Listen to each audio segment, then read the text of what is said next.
राधे राधे जी। हम कहानी शुरू करते हैं। एक गांव में भोला नाम का व्यक्ति अपने परिवार के साथ रहता था। भोला का परिवार काफी गरीब था। भोला के गरीब होने पर भी वह बहुत ईमानदार था। गांव के सभी लोग भोला की ईमानदारी और उसके भोलेपन से काफी प्रभावित थे। भोला भगवान भोलेनाथ का बहुत बड़ा भगत था। भगवान भोलेनाथ की भक्ति सच्चे मन से किया करता था। भोले की इस काम से उसकी पत्नी काफी परेशान थी, लेकिन बेचारी ज्यादा कुछ भी नहीं कर सकती थी। भोला तो दिन रात अपने भगवान की सेवा में लगा रहता था, जिससे उसे घर के लिए समय भी नहीं मिल पाता था। ऊपर से भोला इतना भोला और ईमानदार था कि यदि कोई उसकी मदद भी करना चाहता तो भोला कहता, अरे भाई, मुझे काम करने की क्या जरूरत है, मेरा सब कुछ मेरे भोलेनाथ है, वही देंगे मुझे और मेरे परिवार को खाने पीने के लिए।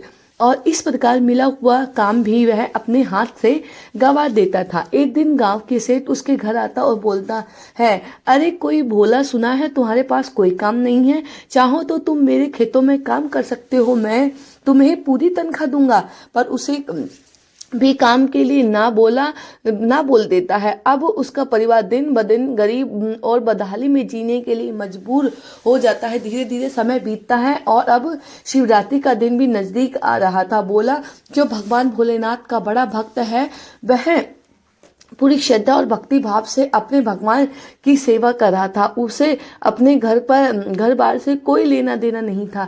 वह तो पूरे सच्चे मन से अपने भगवान की सेवा में लगा हुआ था और उसे हमेशा अपने भगवान पर पूरा भरोसा था कि एक दिन उसे भोले आएंगे और उसकी सारी मनोकामना पूरी हो जाएगी। भोला की भक्ति को देखकर माता पार्वती अत्यंत खुश हो जाती है और भोलेनाथ से कहती है, हे प्रभु, आपका भक्त बड़ा भोला है, आप इसकी प्रार्थना क्यों नहीं सुनते। तब भोलेनाथ माता पार्वती से कहते हैं, हम तो हर तरीके से इसकी मदद करना चाहते हैं, पर यह है कि समझता ही नहीं।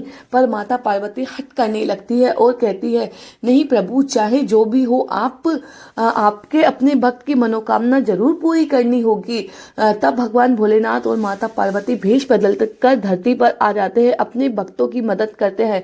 शिवरात्रि के दिन भगवान शिव और माता पार्वती बूढ़ा भेष बनाकर अपने भक्त भोले के घर जाते हैं और दक्षिणा के लिए आवाज लगाते हैं, अरे भाई, कोई घर पर है क्या, हमें बहुत भूख लगी है, थोड़ा सा खाना दे दो।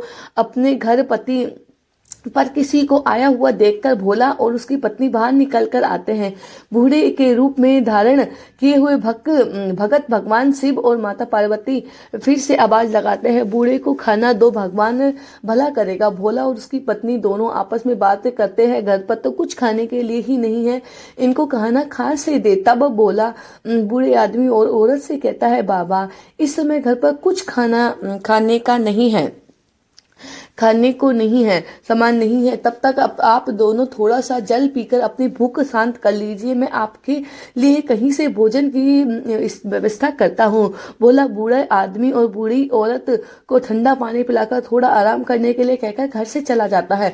जब भोला और उसकी पत्नी बाहर निकलकर देखते हैं तो बूढ़ा आदमी और बूढ़ी औरत वहां पर मौजूद नहीं थे। भोलेनाथ और माता पार्वती भोला के द्वारा ठंडा जल पीकर प्रसन्न हो जाते हैं और भोला के परिवार की सारी परेशानियां दूर कर देते हैं। अब भोला देखते ही है कि गरीबी दूर हो गई और घर से धन धान्य के रूप में और पैसे के भंडार भर जाते हैं। इतने में भोला समझ जाता है कि अपनी पत्नी से कहता है कि आज शिवरात्रि है और मुझे ऐसा लगता है कि बूढ़े आदमी और बूढ़ी औरत के भेष में भगवान भोलेनाथ स्वयं माता पार्वती के साथ हमारे घर आए थे। और लोग कहते हैं भगवान भोलेनाथ एक लोटा जल चढ़ाने से भी प्रसन्न हो जाते हैं और अपने भक्तों की सारी मनोकामना पूरी कर लेते हैं।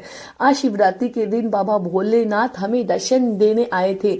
बाबा भोलेनाथ की महिमा अपरंपार है। ऐसा कहते हुए भोला बम बम भोले के जयकारे लगाने लगता है। भोले की कृपा उसके परिवार कि ये भगवान जी जैसे उसके परिवार पर धन वर्षा की है, ऐसे हमारे परिवार पर भी करना। राधे राधे।